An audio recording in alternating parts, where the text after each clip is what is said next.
Hey, what's up guys? Welcome back. Kellen here with Droid Life. So we're still looking at the Galaxy S8. Obviously, we're going to have it in-house for a long time leading up to that full review. And hopefully you've gone back and already watched our unboxing of retail units like this guy.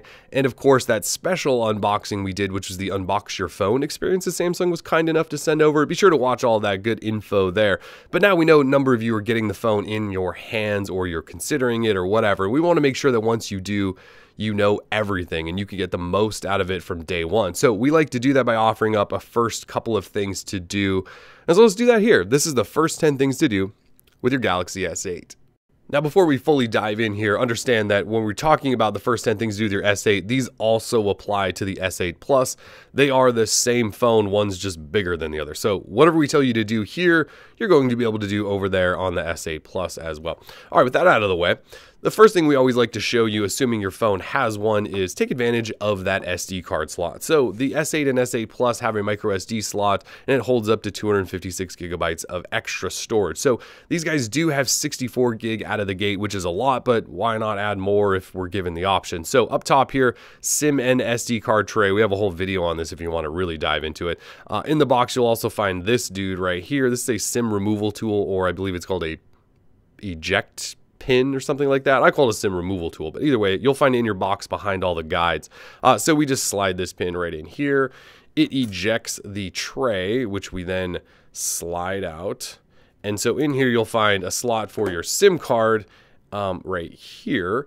And then over here is obviously where your SD card goes. So again, it holds up to 256 gigs of extra storage. This is a 128 gig card here in my hands, but that's all you do. You just drop it on there, put in your SIM, and slide these gently into the top of your phone because you don't want to lose anything in there or get anything stuck. And then once you do, you really give this a good rub up top to make sure it's fully in there and you're still water resistant and all of that good stuff.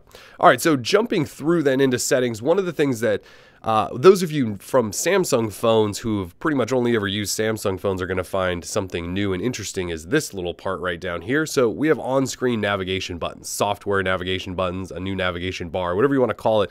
In the past, you had a physical clicky home button, and then you had a back button over here, and then you had an app switcher button over here. That's the standard Samsung layout that we've had forever.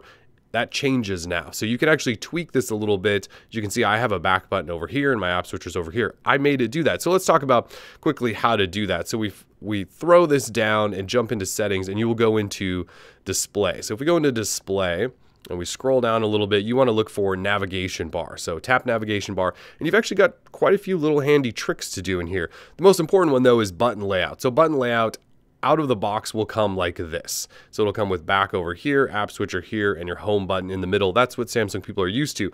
Android purists like me like it the other way. We like back over here because that's how Google's had it laid out for as long as I can remember. Samsung just has always decided to flip them. I'm not going to argue which is better. This is just what I prefer. Samsung people might prefer it over there, but that's where you would adjust that. Now, some other cool things here are you can unlock with the home button. So on the lock screen, the home button can always show, and depending on your security setup, which we'll talk about more in a second, you can actually long press that home button virtually from the lock screen, and it will unlock your phone. So you can see it there, and I just sort of long press that. It actually wakes my phone up, so or unlocks it, if depending again on your security setup. So something to keep in mind. The other cool thing is here they're allowing you to adjust the background color. So I have a white nav bar now. It was black a second ago, now it's black again, or it could be this slate color or pink or gold or whatever.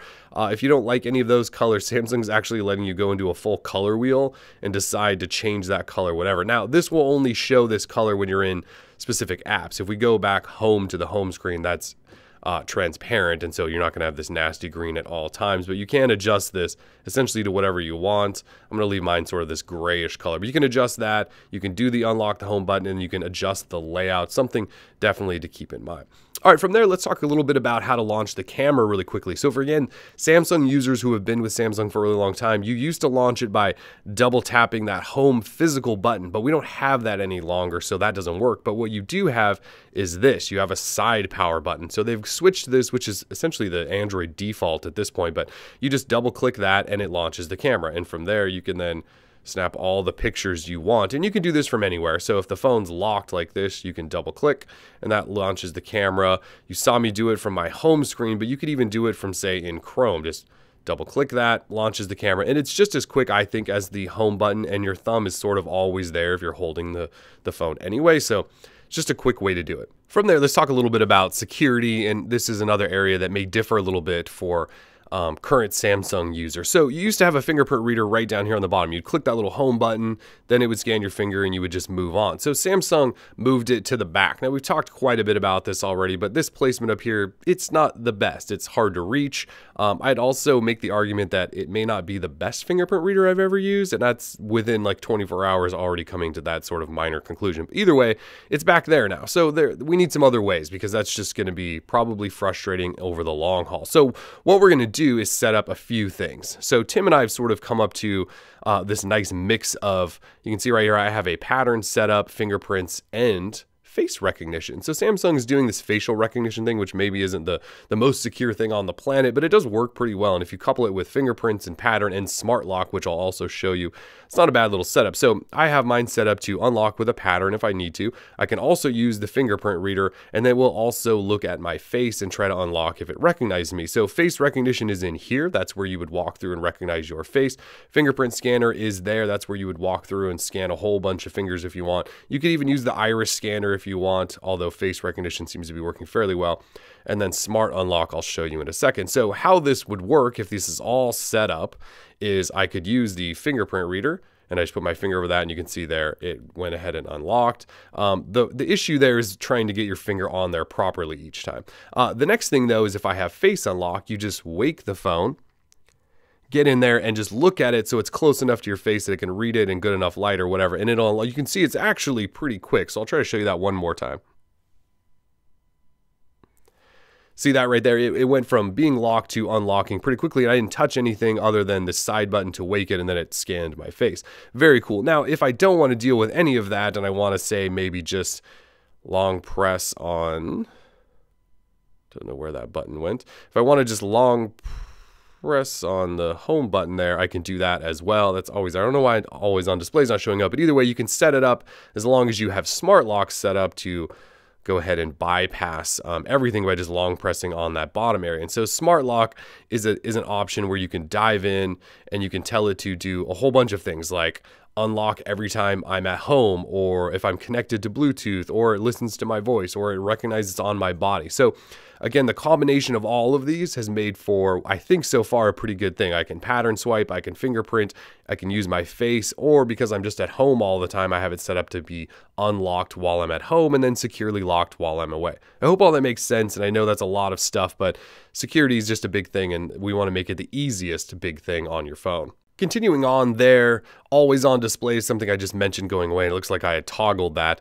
But so I'm still in lock screen and security in my settings, and that's where you're going to find always on display. It's just a really cool feature that shows you at all times, if you want it to, clock, incoming notifications, your battery percentage, the date, and then you can even have it show that home button down there, which again, you can use to wake the phone and unlock it fully if you want. So you'll find that here, you can toggle that on. There are some settings though, not a ton, but in here you can get some different clock styles. Like I just went with the vertical clock, but you can get an analog clock or a dual time zone or a calendar, or you can put a picture on there. You could just do an edge sort of clock over here as well. I have it set to show always. If we tap on content to show, this is where you can customize a couple more things where you can have it show that home button and the clock and information, or just clock information, or just the home button. It's kind of up to you. I have it showing everything. Now, this isn't a big battery drainer, in case you're wondering. This is an AMOLED display, so you can fire up individual pixels and only show specific information. So it's not like your display is always fully lit and draining your battery. We've been using always on display for a long time.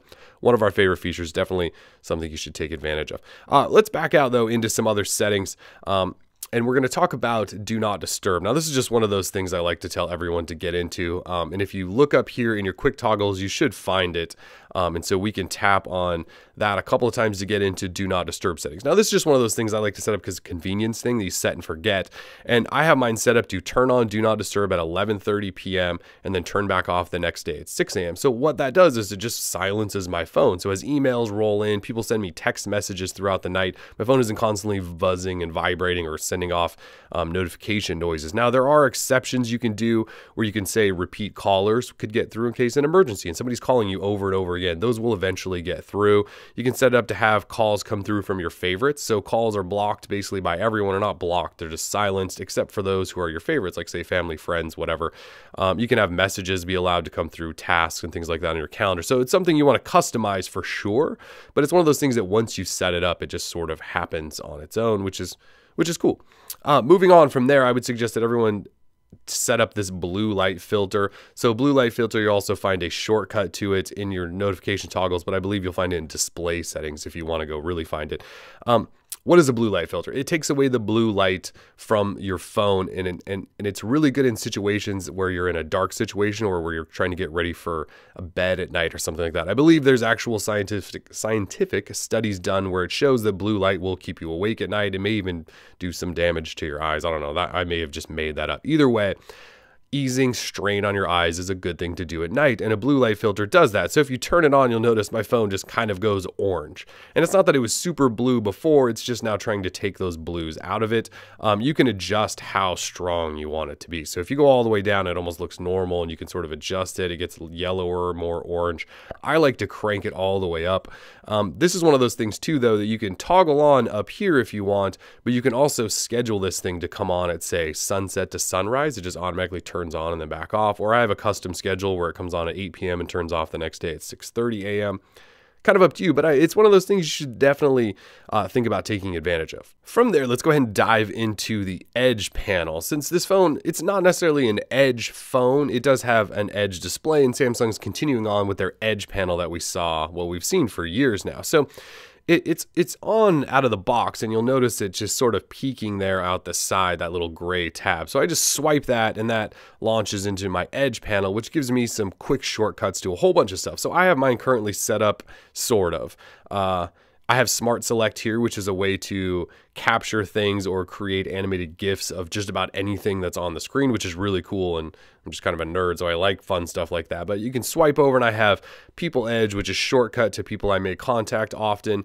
I've even done the quick tool section right here where you can do a ruler if you want, so I can measure things. There's a flashlight shortcut, and then there's a compass in there. So those are just some tools that I thought might come in handy, so I've set that up. Swipe over, I did add a Yahoo Sports panel, although I haven't set that up yet. But you can customize all this stuff, and if it sounds like something interesting that you may get used to using, you may as well set it up as well. So the first time you do, just swipe it out.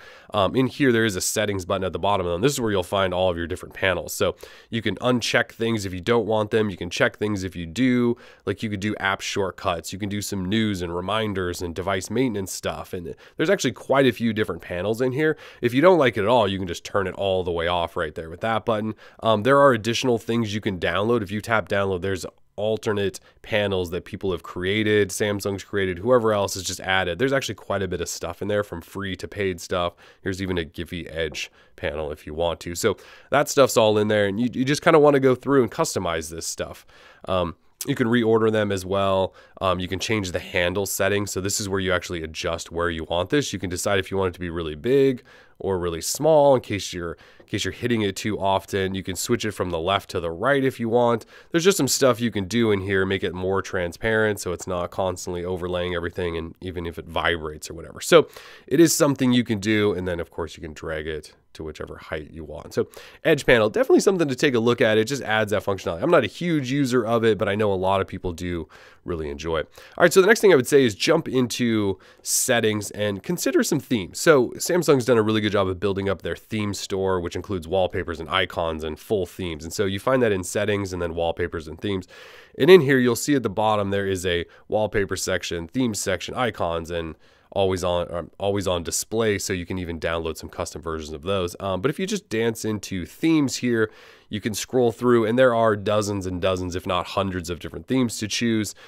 In order to get them to work, you do have to download them. Some are free, some are paid, but you can find plenty that are free. So if I wanted this ugly golden black thing, for example, I tap on it, and I can scroll through to see what the preview would look like on my phone.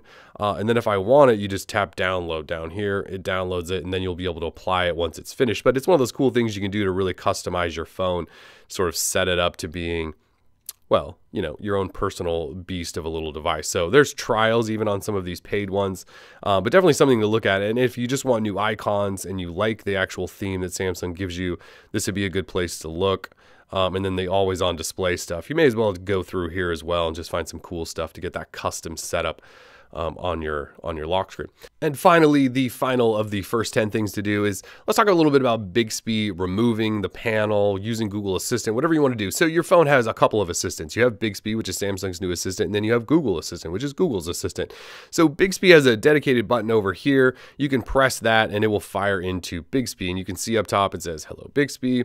And it's sort of like a Google Now, like card style system where it shows you weather and your calendar. And if you've taken pictures, it does show that, which is kind of cool. It'll show reminders if you use Samsung for reminders, but you can even have it show like trending things on Twitter and Facebook and then get news bits and stuff like that. It's actually not a bad panel, and it was pretty panned initially, but I don't think the panel itself is that bad. It's definitely more reliable than HTC's whatever their thing was called, Blink Feed. The other thing it does though is it uses the camera to do some things, and there was supposed to be a camera shortcut up there, I believe, but I'm not finding it, so we'll just launch into the camera to also use Bixby. So this little sort of eye icon, if you can see that there, is actually Bixby. So if I tap on that, it will fire up Bixby. And so I can use the camera here, and we'll just point out this S8 box. So it scans whatever's on your screen, and then essentially what it tries to do, so we'll let it do that, work its little magic. And then you can click on either shopping over here on the right, and it will shop for whatever it scans if it didn't find anything, which is funny. Or you can tap on image, and it'll just go to try to find images of whatever you found. It's okay. I think it could kind of be handy if you're out shopping and you want to maybe price compare with stuff online or not. Overall, though, Bixby is sort of half-baked. It was supposed to have a whole bunch of voice interaction technology behind it, which Samsung says isn't ready yet, and maybe later this spring. It's not right now. So right now, Bixby is essentially this panel and then that stuff within your camera. You can decide if you want to use that or not. If you don't, if you just want to use Google, you can see I've set up a Google shortcut that launches into my Google Now. So my Google Now is available right there. And then from there, if I want to use Google Assistant, you just long press on the home button. That fires up Google Assistant, and then you can ask Google Assistant whatever you want to do. So if you want to ask the weather or do whatever, you do have access to Google Assistant. And again, that's just a long press on the home button. And if you want Bixby, you just click the Bixby button. So there's some stuff here. There's some assistants you need to decide on.